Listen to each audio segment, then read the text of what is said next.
بسم الله الرحمن الرحيم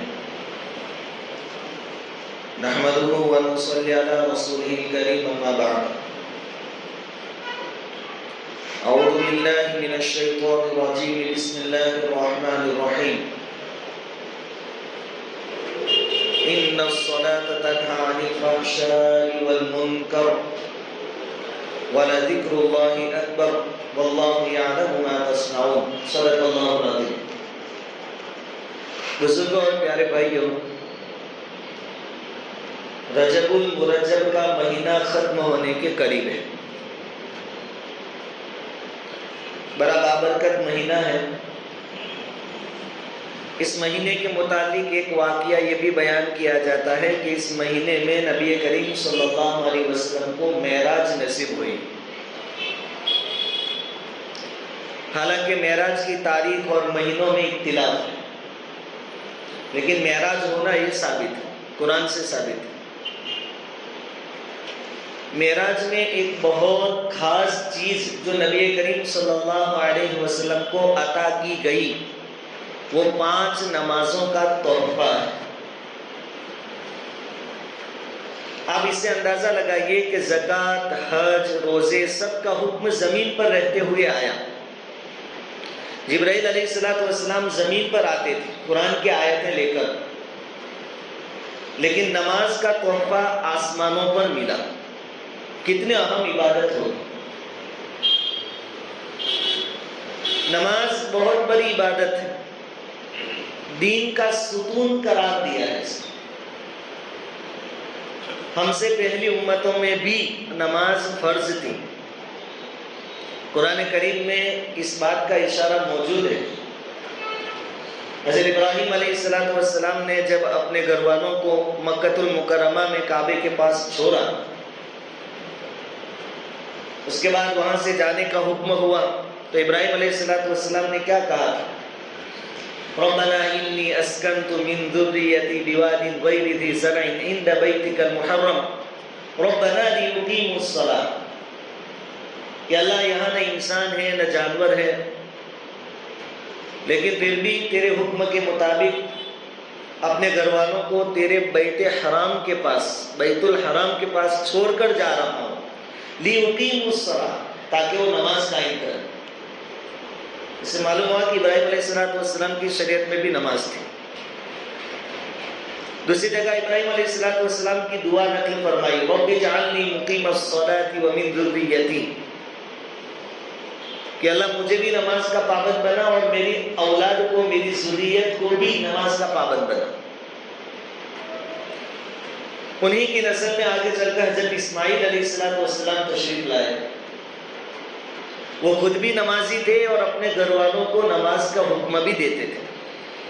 سورہ مریم میں اللہ تعالیٰ نے اس کو نقل فرمایا، وَاذْكُرْ فِي الْكِتَابِ إِسْمَاعِيلَ إِنَّهُ كَانَ صَادِقَ الْوَعْدِ وَكَانَ رَسُولًا نَبِيًّا وَكَانَ يَأْمُرُ أَهْلَهُ بِالصَّلَاةِ وَالزَّكَاةِ.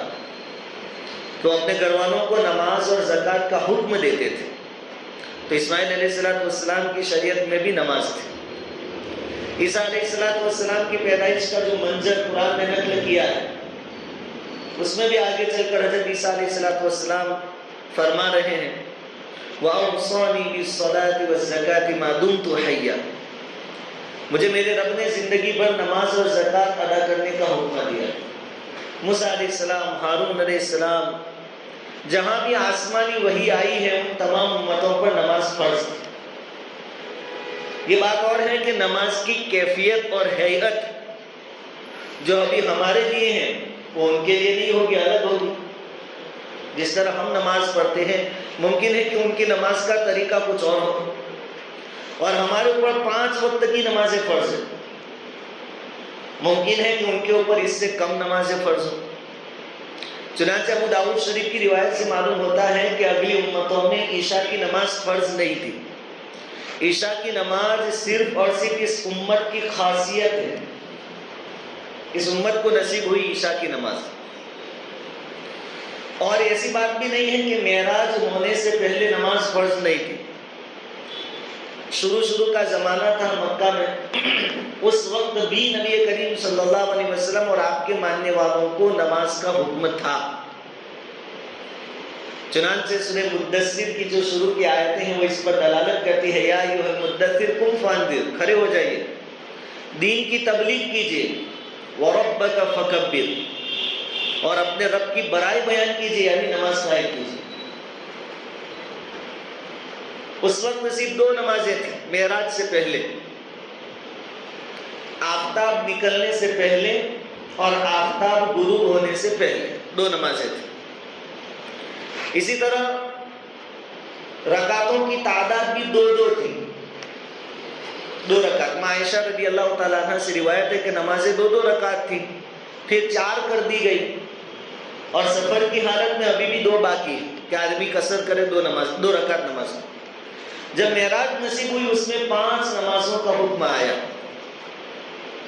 اس میں بھی شروع میں آسانیاں تھی، شروع میں نماز کی حالت میں ایک دوسرے سے بات چیت کر لیا کرتے تھے ضرورت کے مطابق، شروع میں اجازت تھی، پھر بات چیت کا حکم ختم ہو گیا کہ اب بات چیت کرنے کی اجازت نہیں۔ اسی طرح کسی کی رکعتیں چھوٹی ہو، مسبوق ہے، تو اپنے اعتبار سے اپنے اختیار سے پڑھتا تھا، 2 رکعت گئی ہے، تیسری رکعت میں امام ہے اور یہ آیا تو پہلے وہ چھوٹی ہوئی 2 رکعت پڑھ لیتا تھا۔ اس پر بھی پھر پابندی آئی کہ نہیں، امام کی پیروی کرو۔ نماز کی اہمیت،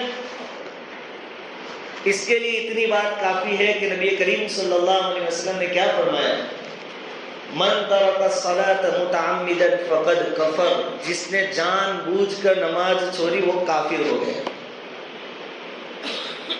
علماء کرام نے پھر اس کی تعویلات کی ہے،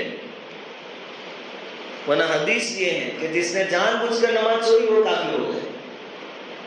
حضور فرماتے ہیں قرۃ عینی فی الصلاۃ، میری آنکھوں کی ٹھنڈک نماز میں۔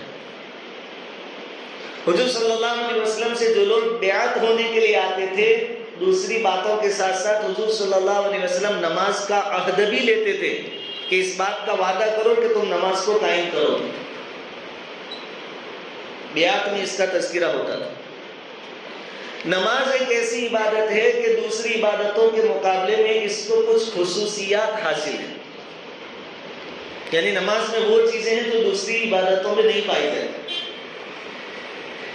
دوسری عبادتیں ایسی ہیں بہت ساری کہ ایک طبقے پر فرض ہے، دوسرے طبقے پر نہیں ہے۔ زکوٰۃ مالداروں پر فرض ہے، غریبوں پر نہیں ہے۔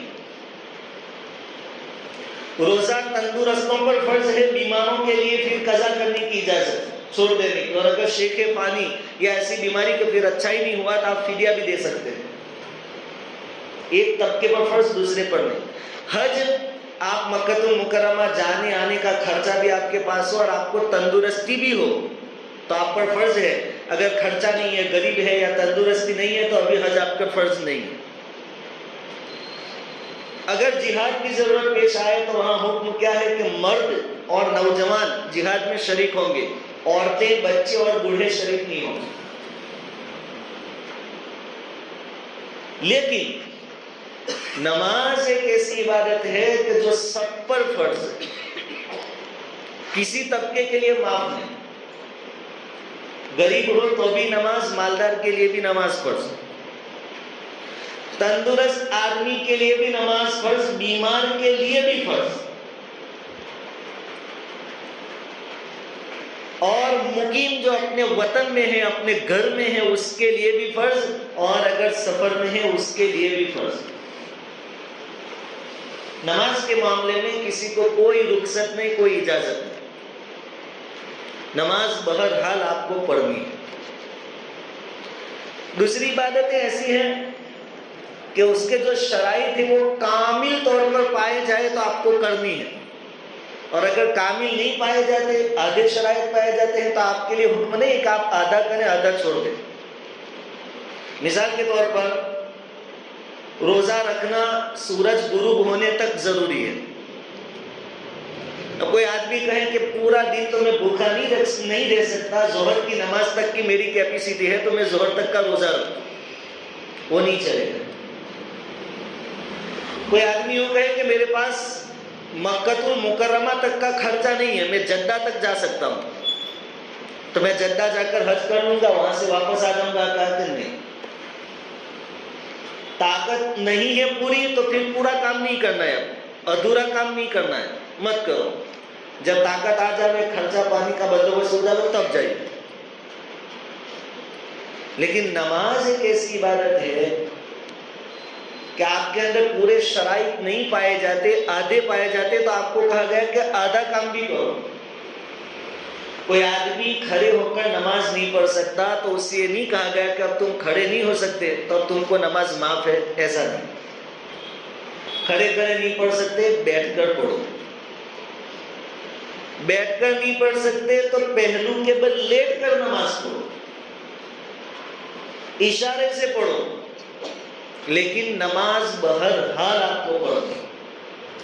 کسی بھی صورت میں نماز معاف نہیں. یہ نماز کا ویلیو. حضور صلی اللہ علیہ وسلم اس کا بہت اہتمام فرماتے تھے، اپنے گھر والوں کو بھی اس کا حکم دیتے تھے. مصیبت کے موقع پر قرآن ہمیں کہتا ہے استعینوا بالصبر والصلاۃ. مصیبت ہو، پریشانی ہو، حالات ناساز ہو، دو کام کرو، صبر کرو اور نماز پڑھو.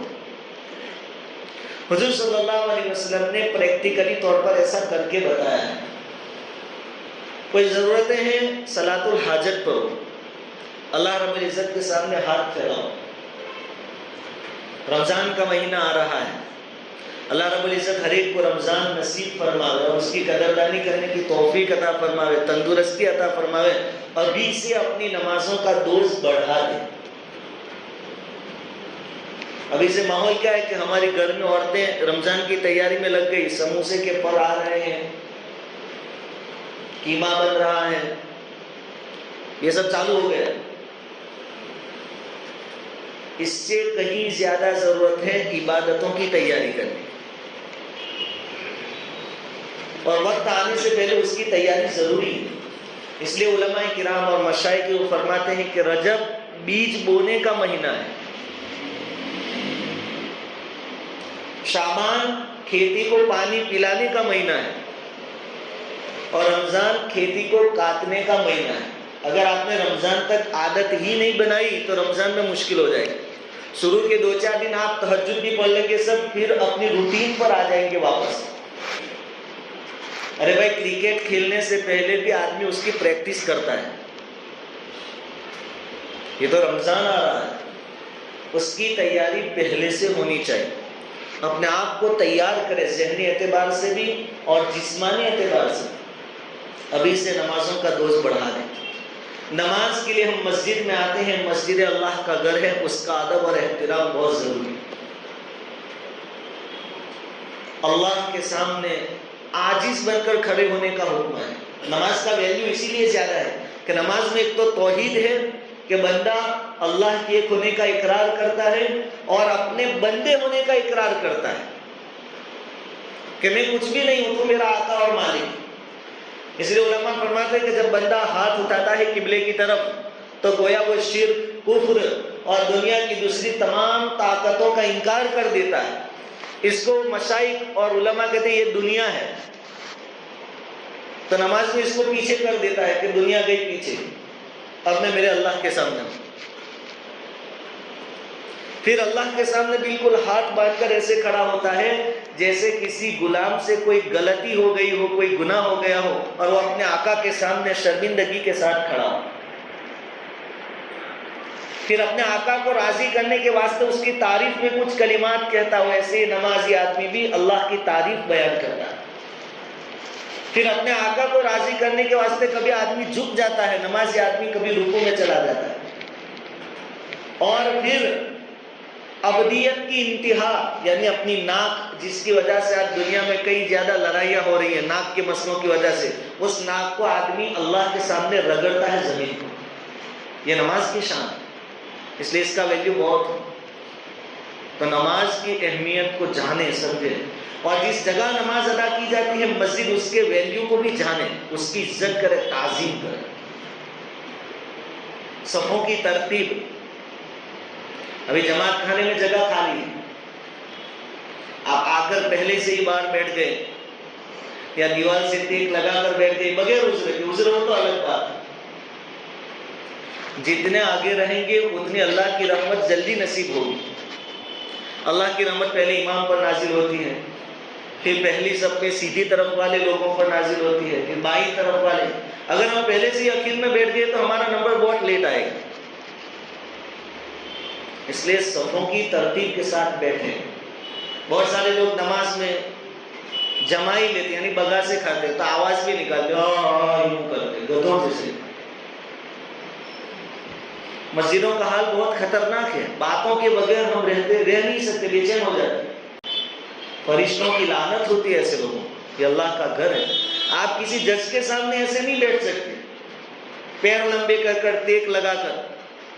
وہاں نہ دھو کر اچھی طرح صاف ستھرے جائیں گے، موبائل سائلنٹ کر دیں گے اور پورے ادب کے ساتھ بیٹھیں گے. کوئی سسٹم نہیں. ان تمام باتوں پر غور کرنے کی ضرورت ہے.